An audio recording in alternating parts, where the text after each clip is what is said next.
2003 attack on Karbala.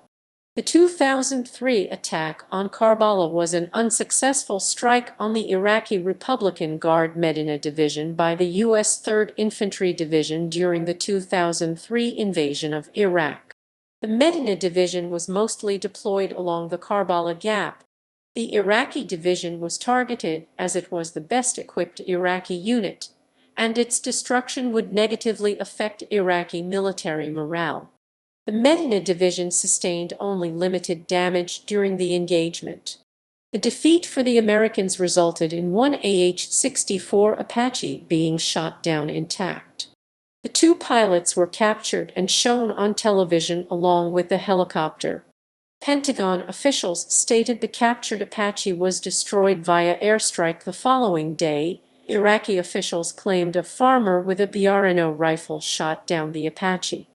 After the invasion, the farmer denied any involvement. Background: Iraqi morale was high after putting up stiff resistance at the Battle of Nasiriyah.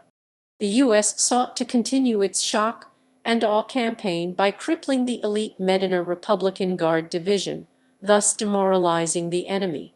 In the aftermath of the Gulf War, the Iraqis learned from the no-fly zones over their country. The threat of small arms fire from Iraqi soldiers was gravely underestimated by the U.S. attack helicopters participating in the attack.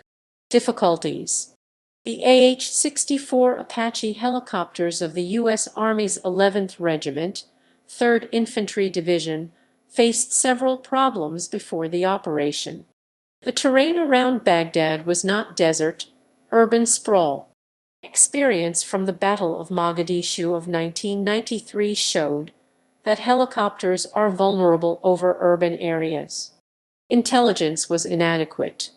The information on the enemy's disposition was sketchy, forcing the helicopters to search the target area themselves. Some targets, including 30 T-72 tanks, were not present on the battlefield. An accelerated timetable caused coordination issues. The 3rd Infantry Division moved ahead of schedule, causing the mission to be pulled in 24 hours.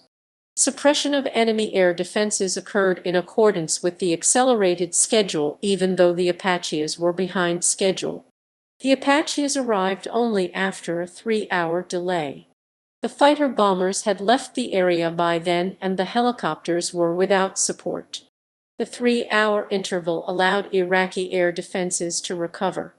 Engagement: the 31 AH-64 Apaches of the 11th Aviation Group took off from Tactical Assembly Area Vicksburg, which was inside Objective Rams. One Apache crashed immediately after takeoff when its pilot became disoriented. When the Apaches turned north toward Karbala, signals intelligence picked up over 50 Iraqi cell phone calls alerting the Iraqi forward units of their approach. As the helicopters came within range, the Iraqis signaled their troops to open fire by turning off the city's power grid for several seconds. Ground troops then opened up with a barrage of PKM, NSV-23 and 57 fire. Lieutenant Jason King, gunner of Apache Palorider 16, was hit by AKM fire in the neck and suffered a severe hemorrhage, but he never lost consciousness.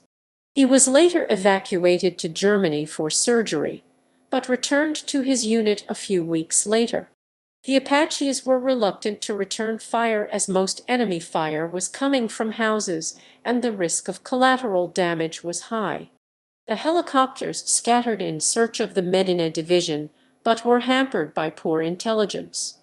Apache Vampire 1-2, flown by warrant officers David S. Williams and Ronald D. Young, Jr., was forced down into a marsh after gunfire severed its hydraulics.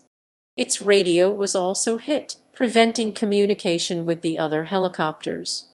Attempting to flee the crash scene, both men swam down a canal, but were captured by armed civilians.